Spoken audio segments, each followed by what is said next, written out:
अस्सलाम वालेकुम जी। Animal फैक्टनिंग and organic culture में मैं आपको खुश आमदीद कहता हूँ। अभी सलीम साहब के फार्म पे आए हैं। तो सलीम साहब अभी एक छोटी सी बछड़ी के सींग बनाना चाह रहे हैं, तो वो टेक्निकली चीज़ें भी बताएंगे इस दौरान।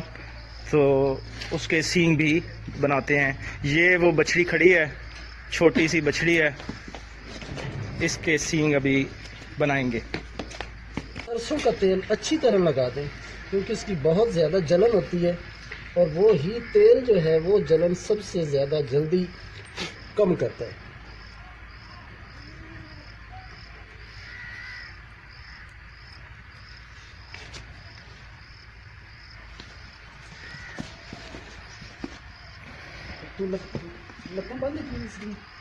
अभी हम लोग सलीम साहब के फार्म पे आए हैं। तो यहाँ पे एक बछड़ी है, उसके सींग बनाने की कोशिश कर रहे हैं। तो अभी एक सींग की सफाई कर रहे हैं। तो मैं इतनी देर सलीम साहब के फार्म के बाकी जानवरों की आपको विजिट करवाते हैं।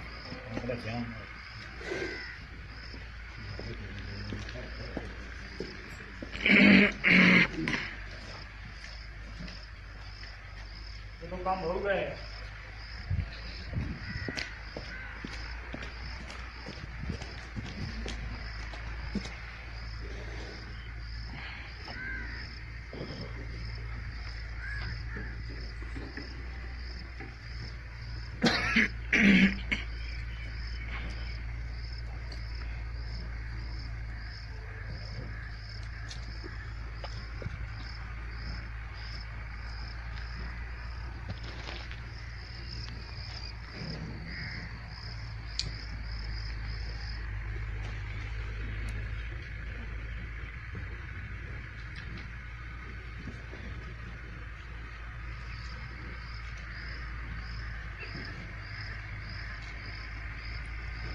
और इसको हाथ लगाने की कोशिश नहीं करनी, बल्कि किसी तिनके या किसी और चीज़ के साथ इसको इसके ऊपर ऐसे करके लगा देना है। आम तौर पे लोग ऐसे नहीं लगाते, जिस तरह मैंने इसके सीन को कवर कर दिया।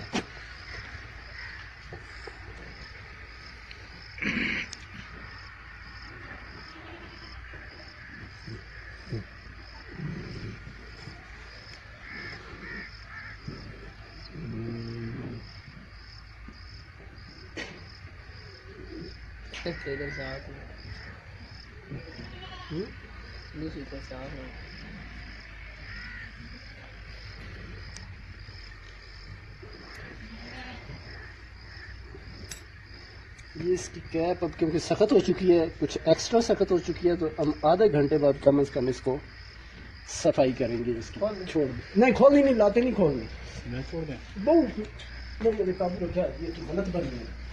इस जिसमें जलन होगी ना, इस लत नाल इसकी सफाई करने की कोशिश करनी है। तो काबू करके रख, इस हम दर्द होनी शुरू हो रही है। छोड़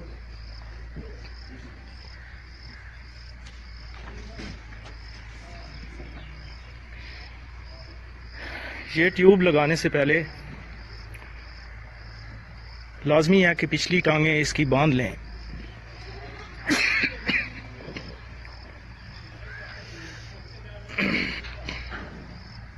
सलीम साहब बता रहे हैं कि अभी इसको जलन होनी शुरू हो जाएगी। और इसके बाद क्या बताया था सलीम साहब, इसके ऊपर सरसों का तेल लगाना है। कितनी देर बाद? जब ट्यूब साफ हो जाए ना, साफ कर दें आप। ये कितनी देर के बाद साफ करनी है ट्यूब? आधे घंटे बाद। आधे घंटे बाद के किसी चीज के साथ, कपड़े के साथ साफ कर दें इसे। अच्छा। और उसके बाद सरसों का तेल लगा दें, क्योंकि जख्म हो जाएगा नीचे और उसमें मुसलसल जलन रहेगी। तो ये परेशान रहेगा, वो जलन खत्म कर देगा। तो सलीम साहब जरा टेक्निकली बताएं कि इसमें बाद में और क्या करेंगे, इसके साथ ट्रीटमेंट क्या होगी? जख्म के ऊपर बाद में कोई भी टेराजन या इस टाइप का कोई भी स्प्रे, पिंक स्प्रे है जख्मों वाला, वो इस पे लगाते रहें ताकि इसमें कीड़े वगैरह ना पड़े, जख्म खराब ना हो। और इसका कोई और भीगने से बचाना है, कि पानी शानी बारिश में खसूसी तौर पे मतलब ये कि इसकी एहतियात करनी है आपने, ये नहीं है कि दवाई लगाने के बाद आप छोड़ दें।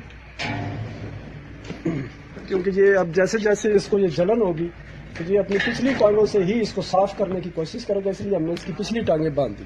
वेरी गुड, ये एक कि टेक्निकली आगे वाली बात है। टांगों से ये अपने सीन साफ नहीं कर सकता पिछली तो टांगों अगर से तो पिछली इन्होंने टांग से ही पिछली अपनी टांगों को कोशिश बांध दिया है।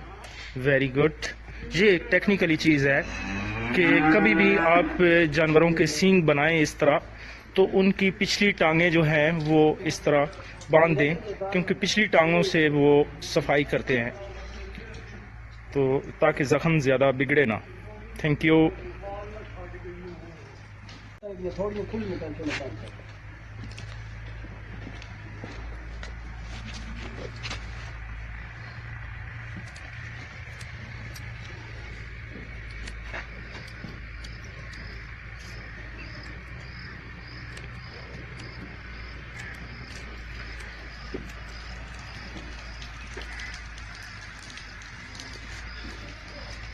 ये सींग जलाने की कोशिश कर रहे हैं जनाब सलीम साहब।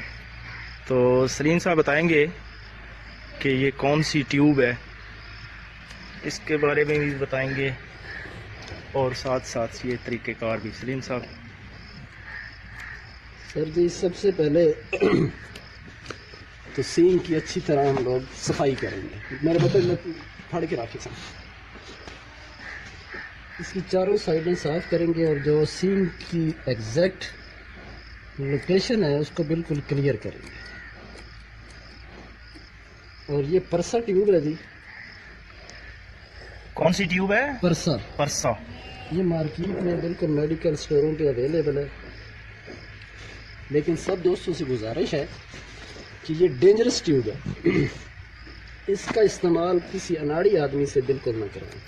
सही। सींग का जख्म डेंजरस इसलिए होता है कि इसमें अगर कीड़े पड़ जाएं या कुछ मसला हो जाए तो ये फौरन ब्रेन तक चले जाता है। सलीम साहब बड़ी टेक्निकली चीज़ें बता रहे हैं, तो आप थोड़ी मेहरबानी करें कि आवाज़ जो है वो थोड़ी ऊंची रखें ताकि ये सींग की सफाई होगी जी। एक दफ़ा हम दोनों सींग अच्छी तरह साफ कर लें तो इस ट्यूब की मिकदार जो है, वैसे तो आम लोग बहुत कम इस्तेमाल करते हैं जी जी, लेकिन मैं थोड़ी सी एक्स्ट्रा इस्तेमाल करता हूँ।